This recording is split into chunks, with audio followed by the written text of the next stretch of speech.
Do you wonder where your food comes from? More and more people do. America's corn farmers work hard every day to grow a crop that you can be proud to serve your family. And they're doing it with an eye toward sustainability, caring for water, air, soil, and resources that fuel healthy families and more sustainable products. Take a look to find out how farmers in rural America work to make life better for all of us, from cities to their rural communities. Learn more at ncga.com. NCGA, a commitment to the future. Ever wanted to break out of your cubicle and into a business where you can call the shots? YouBreakIFix is looking for passionate self-starters interested in a franchise opportunity in the booming electronics repair industry. At YouBreakIFix, we help reconnect people to the devices that they rely on so that they can get back to what matters most. This is a big responsibility. And from the moment you join our family, our franchisees are provided with the resources and support to bring affordable and convenient electronics repair to your community. Did we mention that with amazing partners like Samsung and Google, YouBreakIFix franchisees also have access to the highest quality parts and personalized training out there, as well as specialized tools? It's true. And it's also easy to visit YouBreakIFix.com/franchising and learn more about your big break at your very own YouBreakIFix. Welcome, readers. Today on Book Chat, we are discussing Wicked by Jennifer L. Armentrout. We are also going to give our thoughts on the Passion Flix movie adaptation. Stay tuned. Today's episode is sponsored by The Black Kids, written by Christina Hammonds Reed. It's the Mocha Girls Read National Book Club's July Book of the Month. Visit their website and join in today. This coming-of-age debut novel explores issues of race, class, and violence through the eyes of a wealthy Black teenager whose family gets caught in the vortex of the 1992 Rodney King riots. Ashley Bennett and her friends are living the charmed life. It's the end of senior year. Everything changes one afternoon in April when 4 LAPD officers are acquitted after beating a Black man named Rodney King half to death. Suddenly, Ashley's just not one of the girls. She's one of the Black kids. As violent protests engulf LA and the city burns, Ashley tries to continue on as life were normal. With her world splintering around her, Ashley, along with the rest of LA, is left to question who is the us and who is the them. The Black Kids is available now. Pick up your copy wherever books and audiobooks are sold. Visit mochagirlsread.com to learn more about the book club and to read along with them. The links are in the show notes.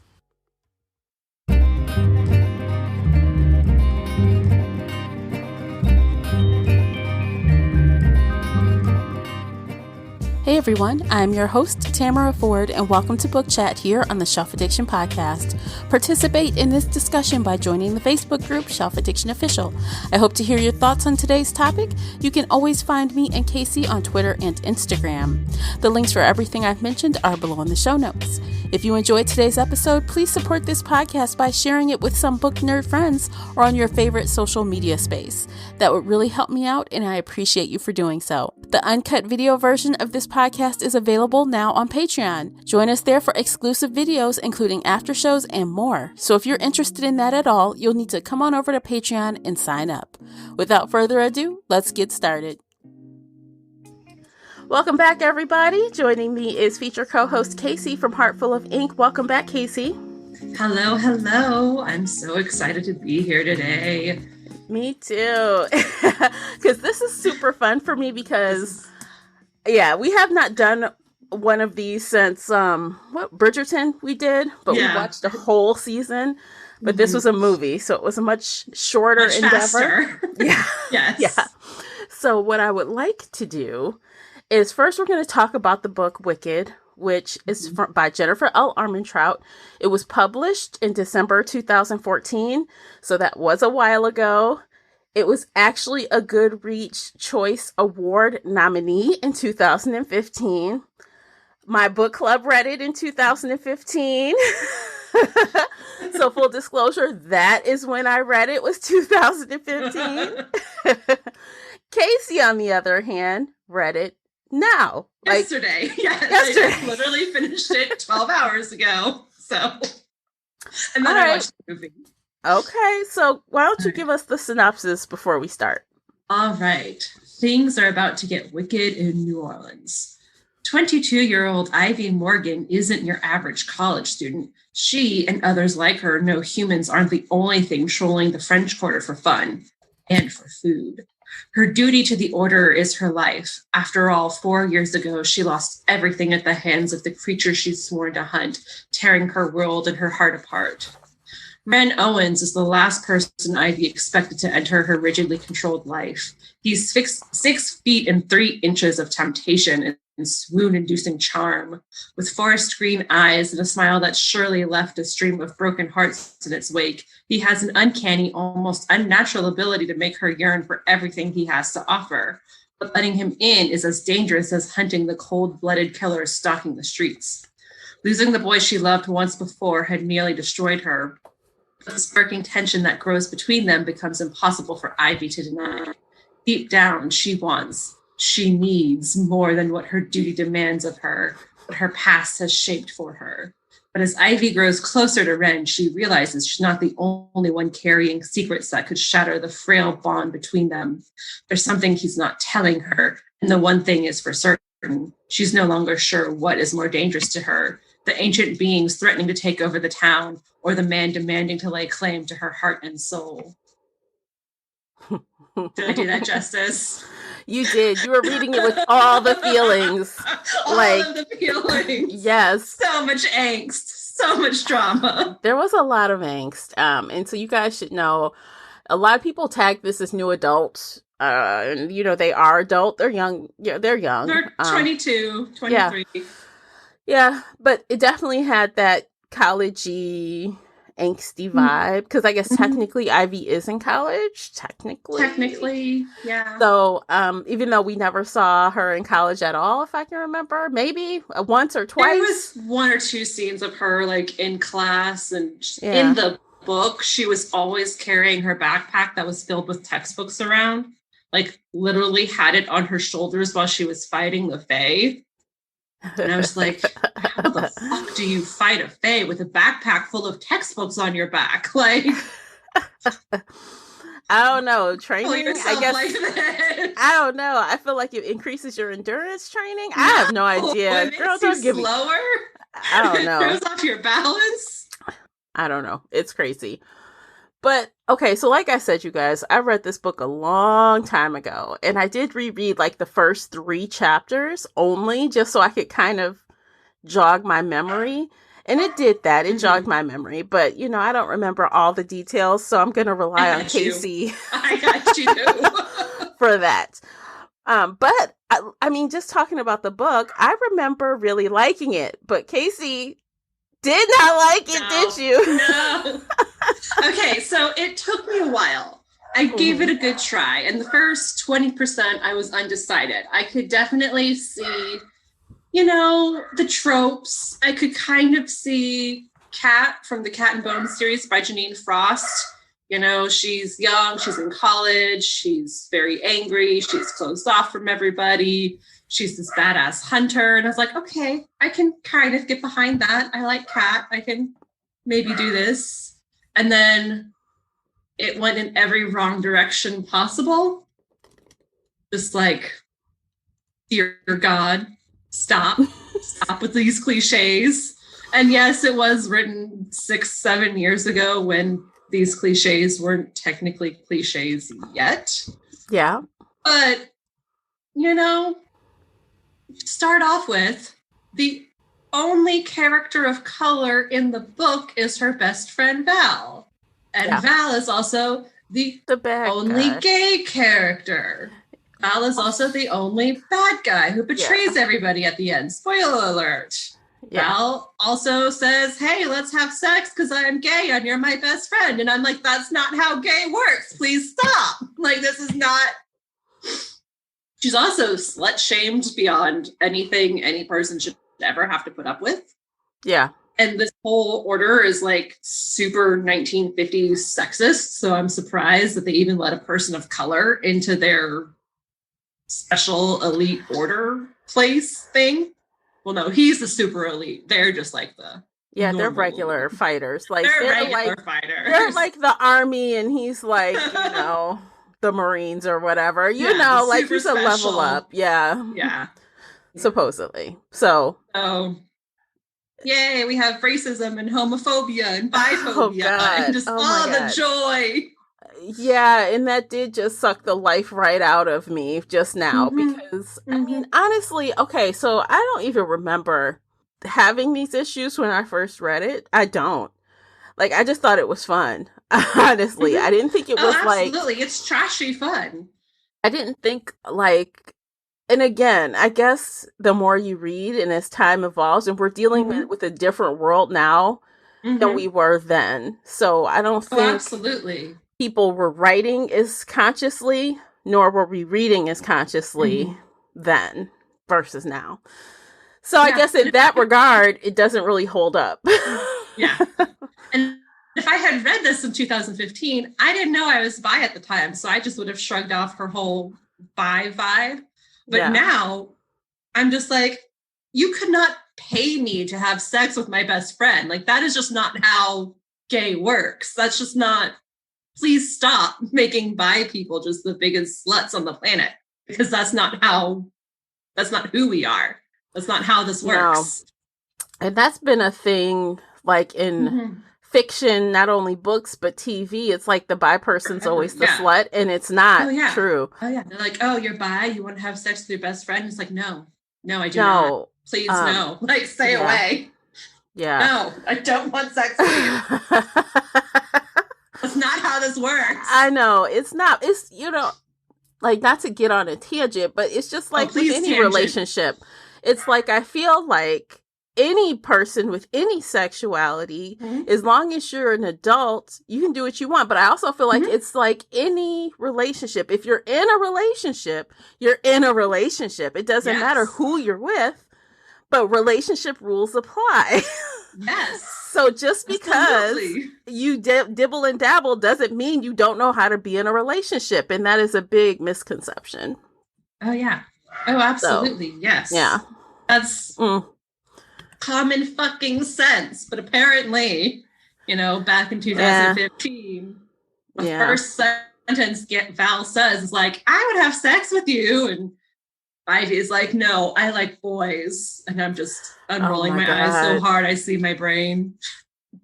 Yeah. And that scene, when I watched, and I forgot about that scene in the book, but when I watched it on screen, I'm like, damn, what the fuck? I'm like, this is, oh my God. I'm like, ouch. She just is like. Yeah, no. Yeah. No. Again, you could not pay me enough money to volunteer to have sex with my best friend. Like, no, we're not going there. I don't want it. She doesn't want it. It's not happening. I'm not going to go around and be like, hey, baby, I know you haven't gotten laid in 3 years. Let's go have sex. Like, no, I wouldn't do that with anybody. Because I'm just a normal person. You would not do that with anybody. No. No. Like, just no. It's and wild. Then Val is like called the slut of Satan and a hussy and just like degraded by everybody. Yeah, it's not. Even though she ends up being the bad guy, like, why are you calling her a hussy? Why are you being so mean to the only person of color and the only gay person? Like, it's. I feel like if they were trying to imply, and you know, gay, bi, straight, whatever, there are people that are just hoes and they like to sleep with everybody.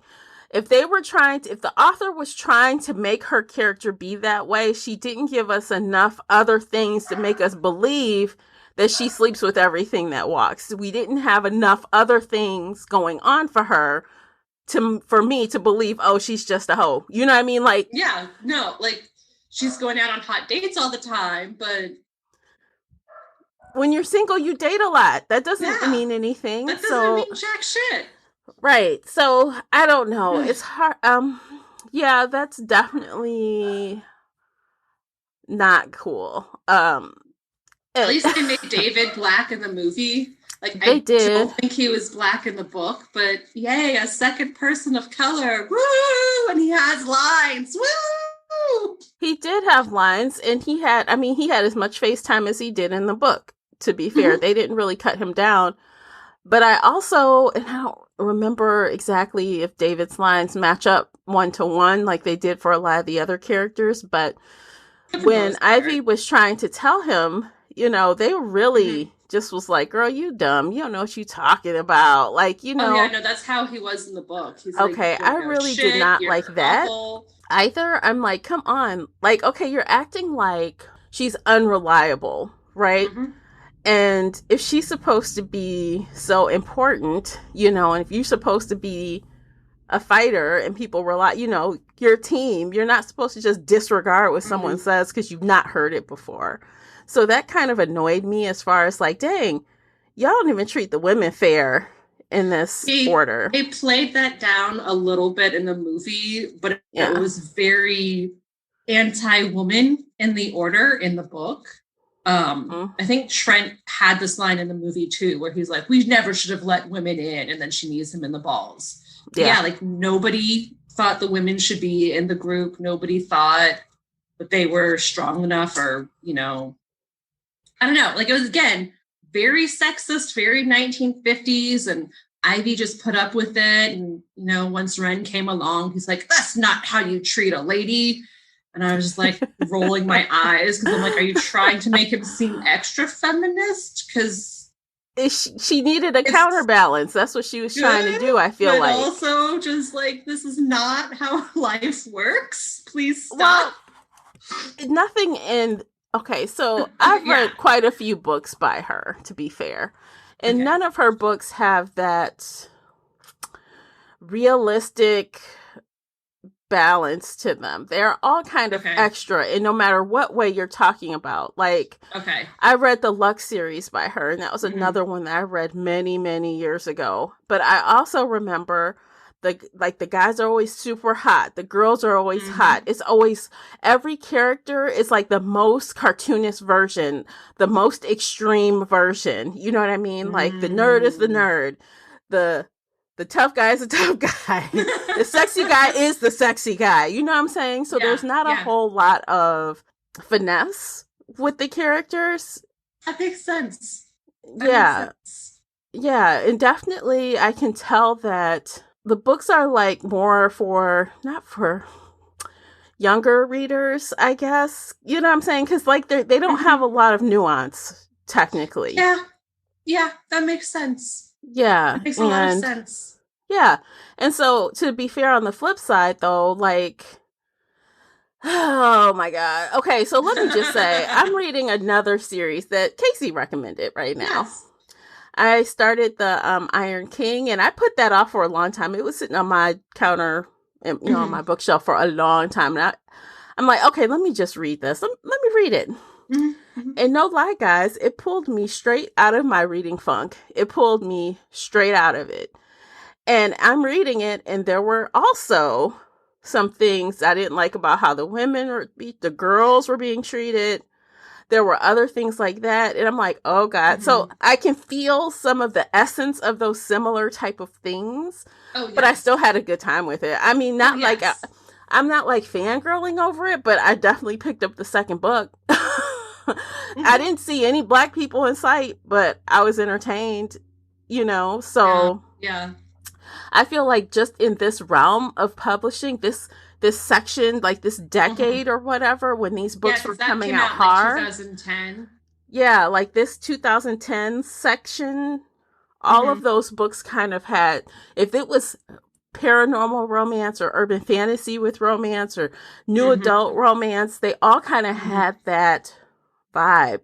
Like, even thinking about like some of the series we've read here and talk trash about. Oh yes. So would I say don't read it? No, I wouldn't. I would say know what you're getting into, so you don't have this high expectation and then you plummet to the earth, because that's what would happen if you went in expecting this very thought out and smart, you know what I'm saying, type of book. If you're like, this is a beach read that I can read while I'm half drunk and have a good time, you know what I'm saying? That's the type of read this is to me. Yes, absolutely. I definitely wouldn't be recommending it for people who don't read this stuff. Yeah, so what else didn't you like? I know you probably got a few more things you didn't like. I'm actually going to say one thing I did appreciate, just to mix things up a bit. So in the book, there was a lot more sex than they have in the movie, but Ivy actually had a masturbation scene by herself. There were some mutual masturbation scenes, but, she went down on herself at one point. I was like, you don't see this very often, even in books published today in 2020 and 2021. Like, female pleasure is usually on the back burner. Yeah, when the guy's going down on her, like, it's there, but you're more likely to see a guy jacking off by himself than you are to see a girl fingering herself off. So, kudos to Jennifer for including this, because I was like, yeah, still don't see this today. So, and again, honestly, she's good with the sexy stuff. Like, every book I've read, like, even if it's not 100% open door, the door might be cracked, right? You'll get a little peek. Oh, yeah. But, it's not like erotica level or anything like that. Oh, no. Like but it's PG-13. Yes, PG-13. Definitely. And it's like, it's still sexy. It's like, oh, wow. Okay, I believe they actually are attracted to each other, So she's really good at that. And yeah, so definitely it's romance. It's cheeseball romance. Female pleasure. Like, yeah. Hey, girl. But yeah, no, that was like the highlight of the book, I guess. Oh, God. I should go back. You should tell me what pages the sex scenes are so I could just read those. Just read those? Okay. I should have told you before you started so you can mark them for me. Yeah. I'll go back and skim through it because there were a lot. I was very scared when I watched the movie. I was like, oh, God, how many are there going to be? And they cut it down a lot. I think there's only 2 in the movie, whereas there's like 5 in the book or something like that. Look, okay, so let's talk about this movie a little bit. So when I so I did know that they were making this into a movie. And I had heard about it a couple years back, and then I just never heard another thing about it. It kind of just faded into the background. And I'm like, well, I guess they never made it, and I forgot about it, and I carried on. But randomly, I was on YouTube, and I was watching this one YouTuber, who I can't remember her name, and she reviewed this movie called Wicked. And I'm listening to her explain the movie. I'm like, that sounds like a book I read, like literally. And then I'm like, oh my God. So I looked it up. I'm like, damn, they made a movie? This is that movie? Because literally she was explaining the plot. I'm like, I've read that before. And I wasn't expecting that to be the adaptation because she was approaching it from a movie watcher point of view. Yes. Not a book reader point of view. Yes. So when I saw it was out, I'm like, oh my God, I have to ask Casey if she read this book. And it only came out May 27th of this year. So it's a new release. Oh, wow. So it's very new. It's very new. And you guys, this is dedication. We got a free trial to watch this bitch. We got a free trial. Yes. Yes. It was published or produced on this, service called Passion Flix. Yes, Passion Flix is the streaming service. And I think you can get it on its own, but I got it through Amazon. You have access to it through Prime Video. So let me just go ahead and tell you. So it was directed by Taryn O'Neill. I feel like her name sounds familiar to me. I don't know how, but it does. The writer is Jennifer L. Armentrout again. And there was someone that helped with the screenplay. And Jennifer L. Armentrout was wise enough to get herself some producer credits on this. So good for her. Good on her for that. And I think because she was so heavily involved, this really mirrored the book a lot. Oh, yes. Like almost scene for scene, dialogue for dialogue. Like 90% of the dialogue is straight out of the book. Oh, yeah. Because like I was saying, I read like the first 3 chapters again. And then I'm like, okay, well, hoping to jog my memory enough so when I watched the movie, I wouldn't be like, oh, yeah. And it did. Yeah. And then when I hit play, I'm like, oh my God, I'm like, this is exactly verbatim what I just read. And they would skip a couple paragraphs, but it's the same thing. I'm like, wow. Yeah. I could say if you didn't want to read the book, you could watch the movie in lieu of the book. It's that close. Absolutely. Again, they cut out some of the sex scenes, but everything else is the same. At the very end of the book or the movie, when Ivy is in bed with Ren and after she was attacked by the prince, she's supposed to be unconscious for like 4 days and in the hospital, and then she goes home. But in the movie, like, she's just home and in bed for 4 days. Yeah. So that was like the only obvious thing that they cut out to me, besides the sex, obviously. But yeah, no, it's basically verbatim the book. I felt like that fight was weaker too. Like on screen, it was weaker. It was so bad on screen. Yeah, because I just remember her getting the beat, like her, like she was beat up really bad in the book, if I remember correctly. No, she was thrown into walls and, beaten horribly and basically dead. But then he did heal her a bit, and she was still unconscious for 4 days in the hospital. No, there was the scene where she got hit by the car. And in the movie, the car moves 2 whole inches before it hits her. But in the book, it's screaming down the alleyway at like 60 miles an hour. And this time it like moved 2 inches. And I'm just like, I can't. Look, speaking of that, all the fighting scenes were bad in the movie. So like there's this one scene when they're outside the club, right? Mm-hmm. Before they go into the Fae club, where the humans and the Fae are mixing. And they're standing there and Ivy's kind of standing there waiting to fight, even though she's not supposed to be fighting. And the one guy, I swear, this is like stunt time. Like, this guy wants to just show how he can kick his leg and flip around. I'm like, you're not even close to her at all. Like, you're just doing like these 10 things. Feet like away from them. It looked crazy. I'm like, this is an exhibition or something. You're just showing your skills. It's not a fight. Jumping around. Yeah. It was bad. Oh my gosh, I laughed. Of the Fae, when the first Fae guy showed up with his horrible blonde ass wig, I had to pause the movie and scream because that wig is so bad. Oh my god. Yeah. Like I kept doing that all movie. Tink, when I saw him for the first time, I just screamed. Oh my god! Oh my god! So Tink, oh my god! So the graphics around Tink are the worst. Like the CG, little bit of CG work they did was freaking horrible. And I'm like, so Tink is this little brownie who's supposed to be the size of a Barbie doll, but he's a man who came from the other world, and Ivy just decided to take care of him, even though that goes against everything she believes in. And she never told anybody about him. And the movie version is fucking atrocious. Like, Tink, by the way, also has an Amazon addiction, which is hilarious.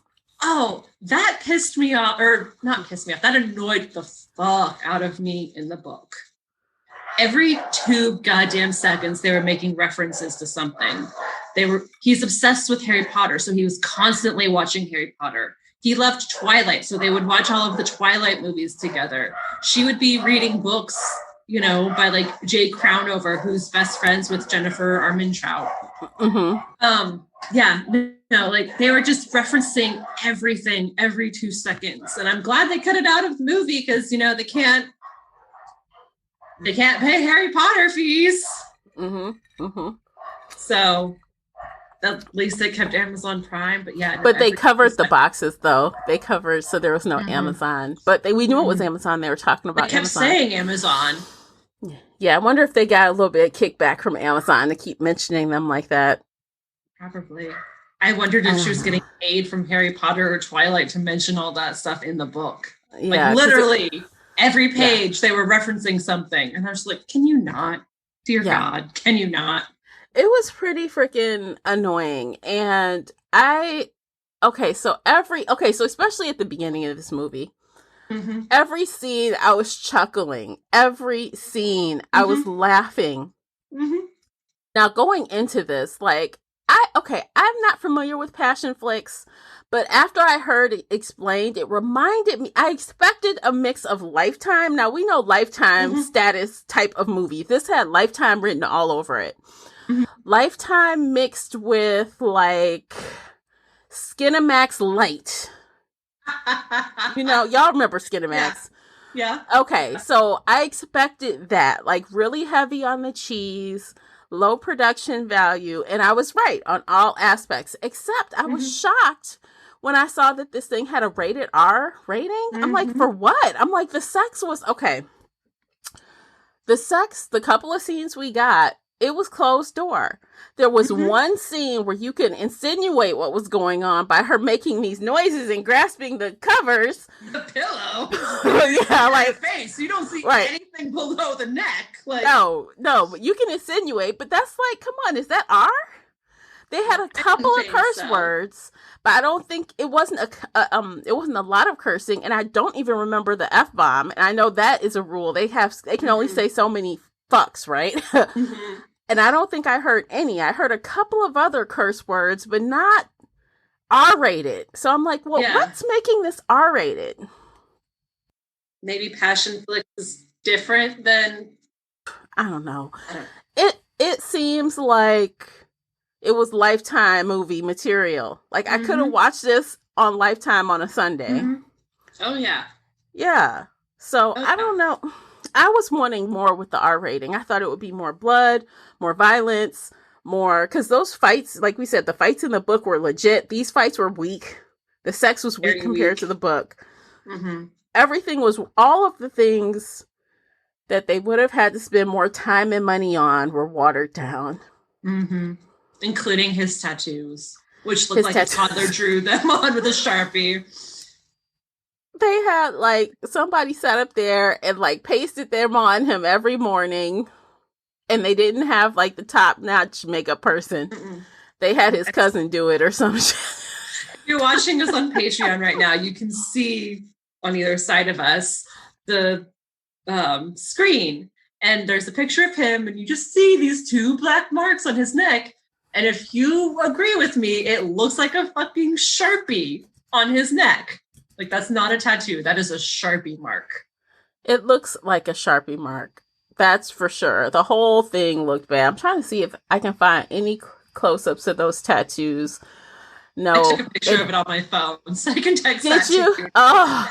You can post it on social media. Because I couldn't not. I was screaming and just like, I was like, I have to take a picture of this because it's so bad. And it's funny, when he took his shirt off and Ivy's like running her hands over him so gingerly, I'm like, she's trying not to mess up that tattoo makeup.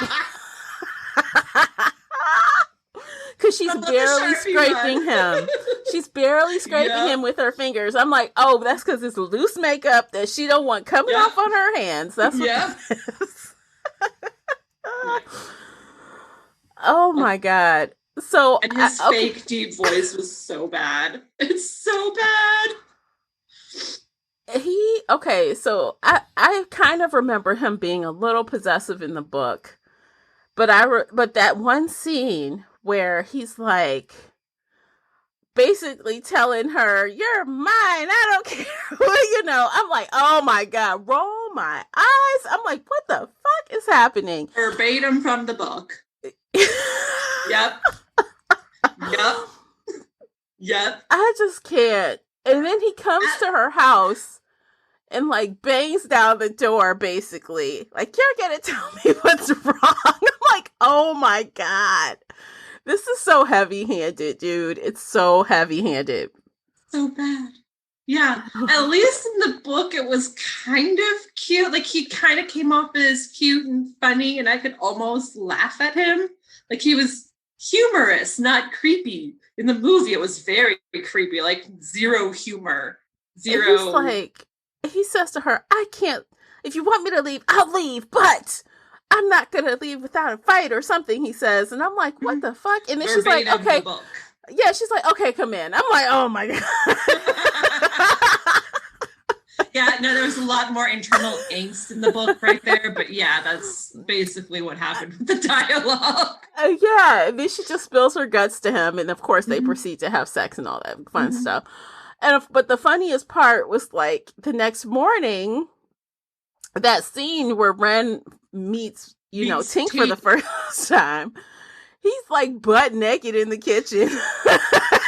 Holding a knife to this little Barbie doll sized man on the kitchen counter. Fucking hilarious. I just laughed. Okay, so yes. I know it wasn't supposed to be funny, but I thought it was funny. Or maybe it was supposed to be funny. I think it was supposed to be funny. Yeah, I was laughing my ass off. Again, verbatim in the book. Like, he's butt-ass naked, holding a knife to Tink. Tink is like, I'm seeing his dong. Shit. It's hilarious. And, I guess that's something else, Armentrout does well. It's the humor, right? Like, it's so tongue-in-cheek. It's so ridiculous. It's freaking funny. Over the top. Yeah. Absolute ridiculous shit. Oh my God. Yeah. So it's like, oh my God. So those scenes were funny to me. And I'm like, oh, wait, when Ren walked back into the bedroom, we got 2 seconds of butt cheek. 2 seconds of butt cheek. Maybe that's why it's rated R, because there's a whole ass butt cheek right there. Like, for blink and you would miss it. Blink and you would miss it. I mean, I've seen stuff on HBO that's more, come on. And it's not rated R. It's PG-13. Right. Like in this show, they did not. Okay, so usually when people are having that making love scene, you see some movement. You see some there was nothing. Like movement. You get nothing. You lose. Good day, sir.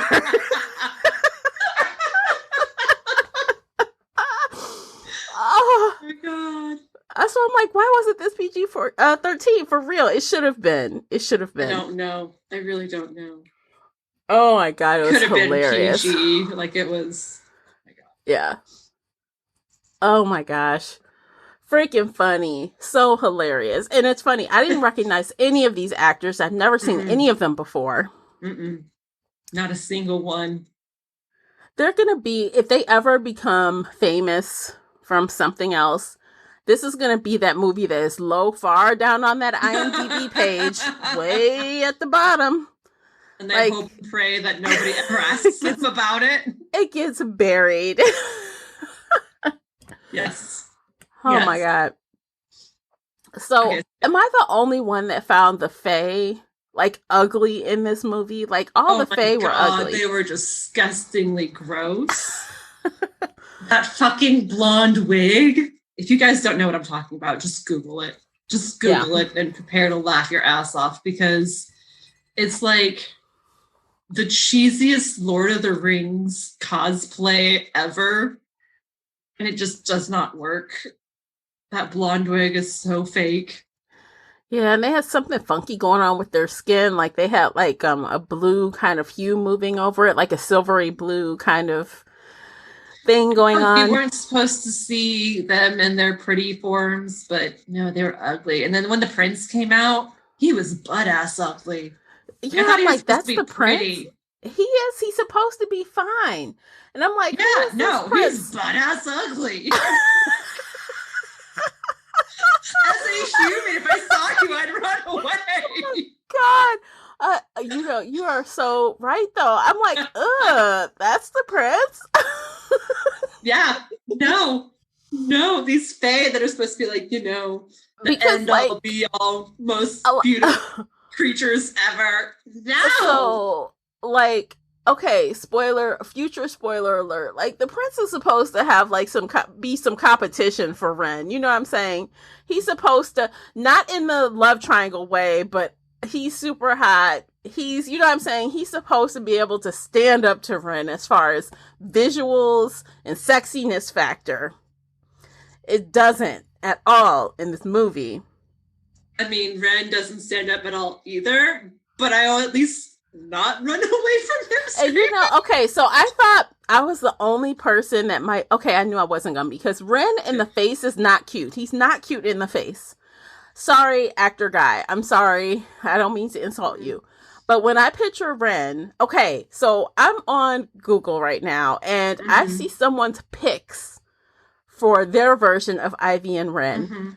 And this production could never afford these people. But yeah, I agree with the picks. They picked Theo James. He's fucking hot. He's hot. He's Ren. Show me that. He's Ren. And we know he pulls off a lot of tattoos very well because we saw a big ass one on him in Divergent and it looked good. Yes. And they picked Lily. I think her name is Lily, the redhead lady. Lily James? She was just in this Paris thing that everyone had a conniption about on Netflix. She was in Mortal Instruments. Did you watch Mortal Instruments on Netflix? Didn't. Oh, the redhead with, what is her name? I'm going to click on it and see if it gives me her name. Yeah. Nope, it's just an image. Let me show you the image. I'm going to share. Sorry, you guys can't see it if you're not on. Yeah, Lily Collins. Lily Collins. They picked her. She is... I feel like they match closer than that people, but they did what they could do, I guess. You know what I mean? Because they could not budget. Yeah. Yes, they could not afford these two people. That's for sure. They mentioned Theo James, but no, they could not get him. No. So I'm just going to show it quick. Here you go. So you guys that are on Patreon, you can see. Yeah. I can see that much better than who we got. So who we got was...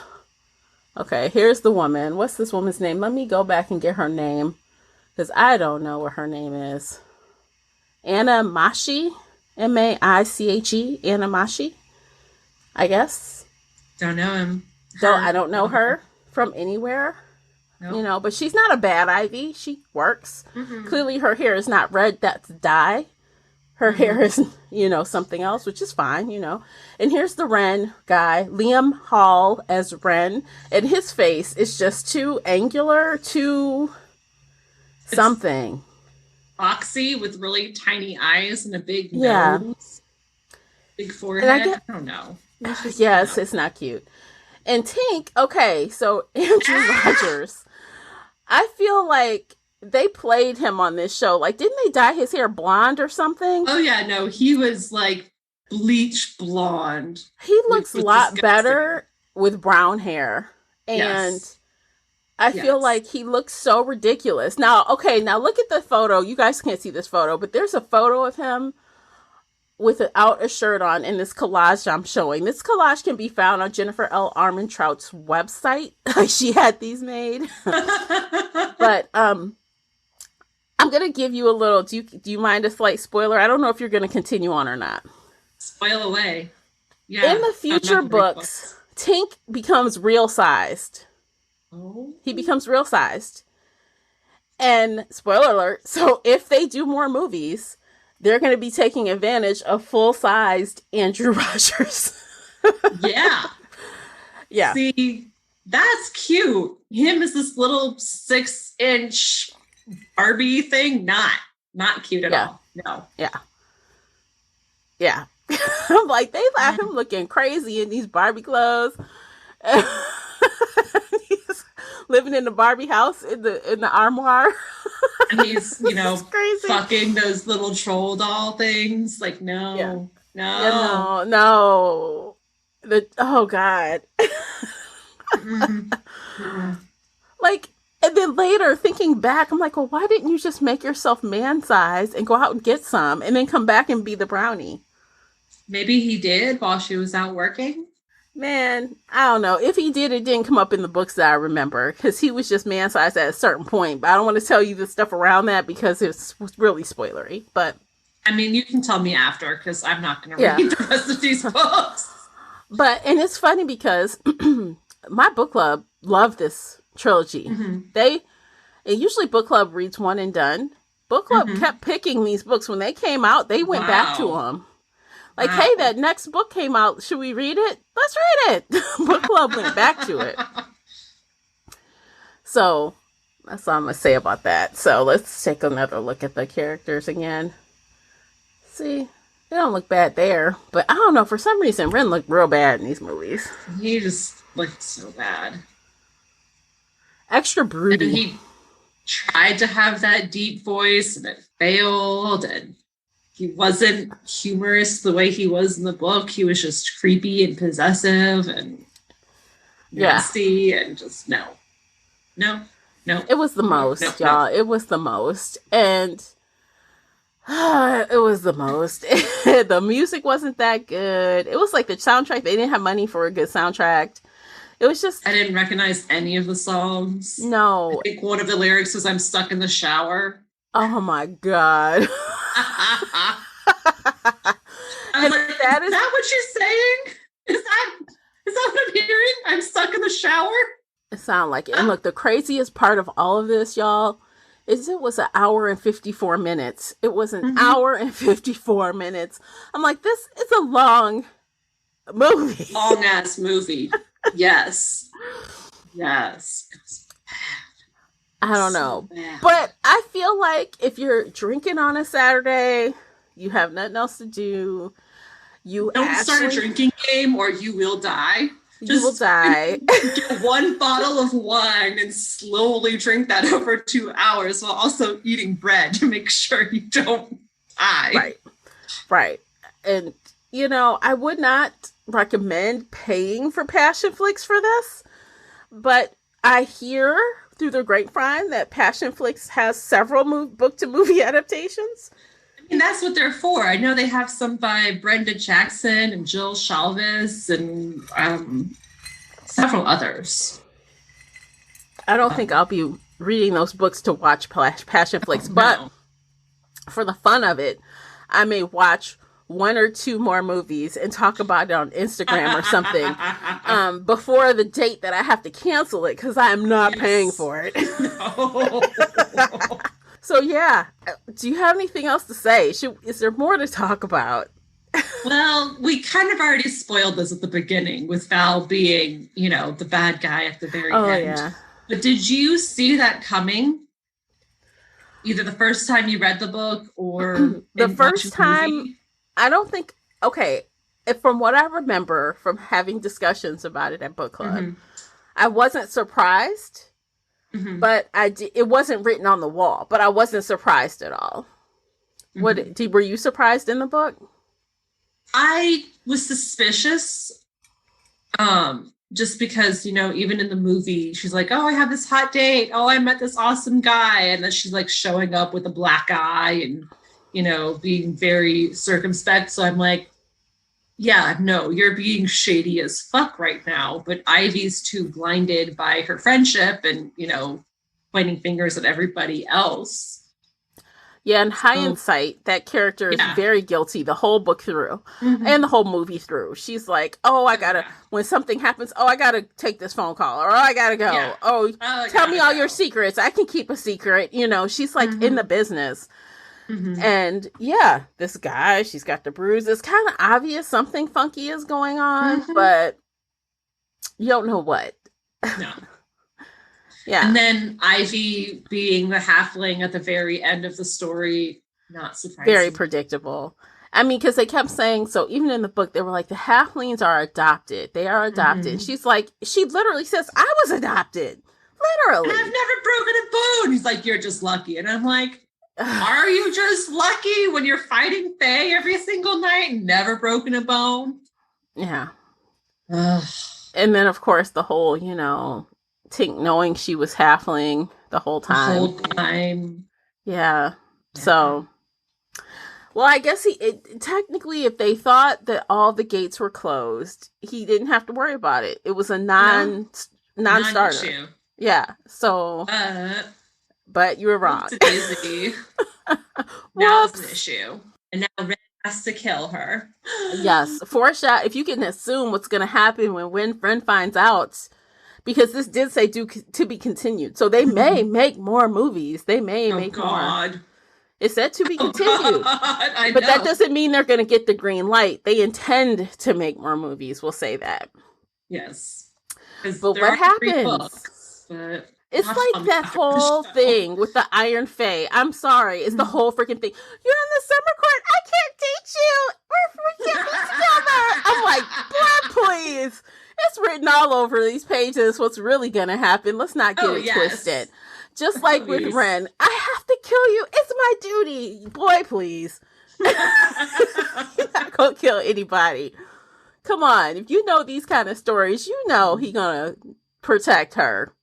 Oh, absolutely. So, and if the only thing that she needs to, not do is have a baby, then just, take out her ovaries. Oh my gosh. Be possible.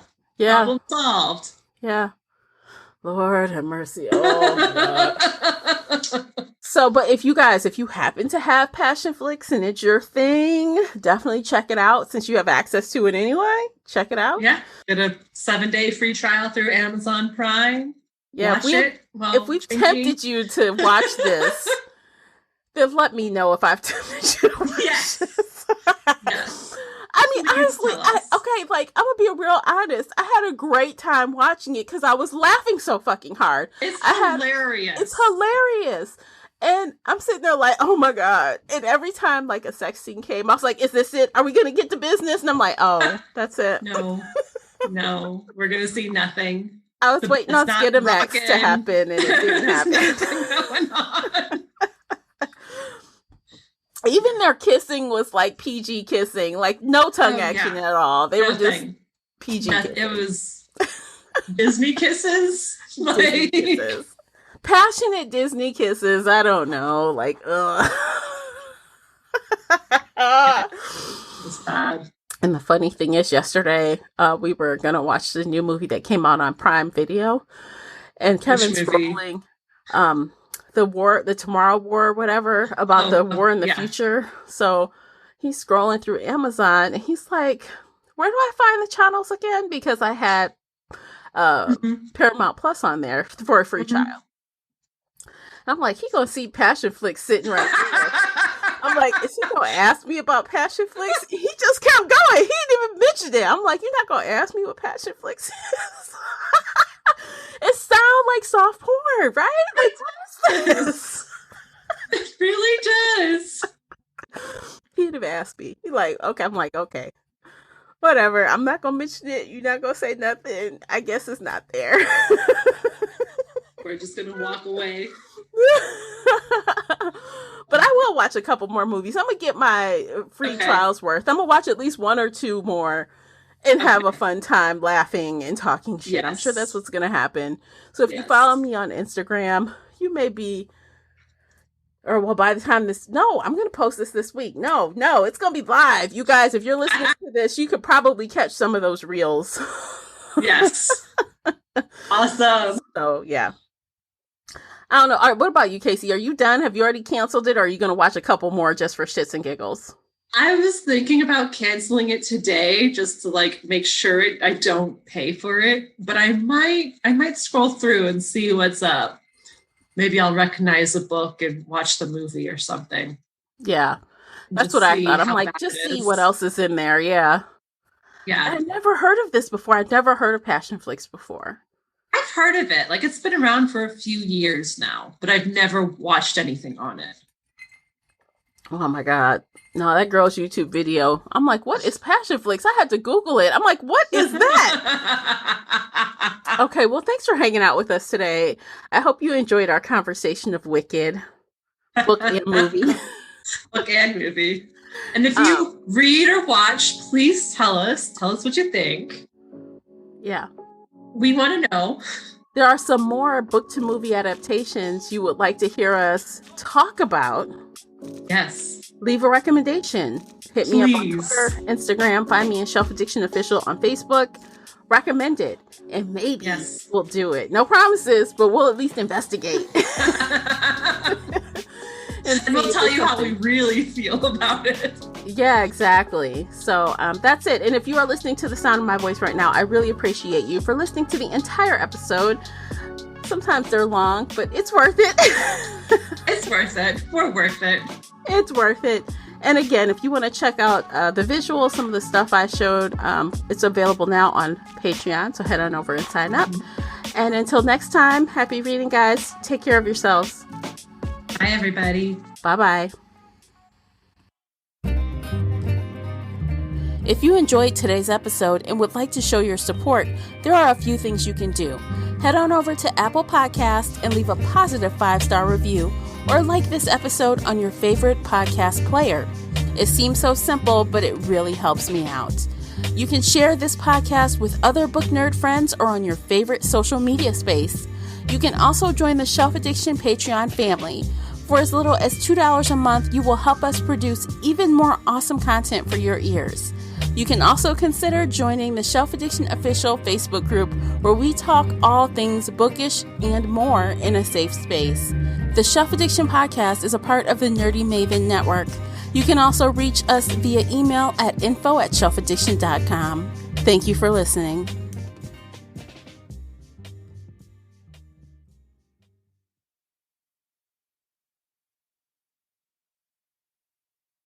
Do you wonder where your food comes from? More and more people do. America's corn farmers work hard every day to grow a crop that you can be proud to serve your family. And they're doing it with an eye toward sustainability, caring for water, air, soil, and resources that fuel healthy families and more sustainable products. Take a look to find out how farmers in rural America work to make life better for all of us, from cities to their rural communities. Learn more at ncga.com. NCGA, a commitment to the future. Been thinking about McDonald's all day. Can't get it off my mind. I can already taste it. Ooh, got my mind on my mouth and my mouth ready for some Mickey D's deal.